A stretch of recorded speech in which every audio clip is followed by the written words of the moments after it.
Namaste.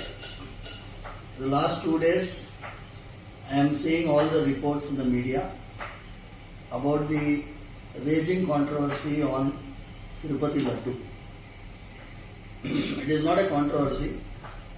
It is directly hurting the sentiments of crores of people like us. Mostly the people who believe in the prasadam, people who believe in the Sanatana Dharma worship of the deity.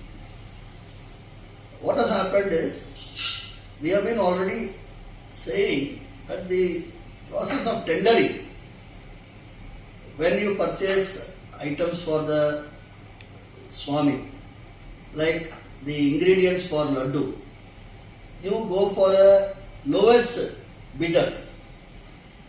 The moment you go for the lowest bidder, you are asking for trouble. In fact, the best cow ghee today cannot be less than 1,000 rupees per kg. How can a person quote 320 rupees? If somebody is quoting 320 rupees, I am not going exact amount value, but if he is quoting 320 rupees, every packet of that might be containing adulterated ghee. So it's a big hurting issue. We have to inquire into it and find the culprits and book them to take them to task. Number one.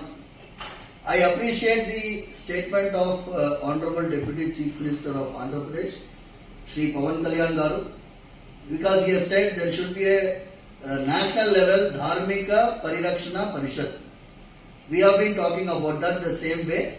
We want a central Dharmika Parishad which will be run by all the religious heads of this Matadipatis, Pitadipatis, retired judges. If they have a central Dharmika Parishad, the temples can be run under it. That is what is the best solution. Staying away from the temple system by government control. Sarve Jana Sukhino Bhavantu.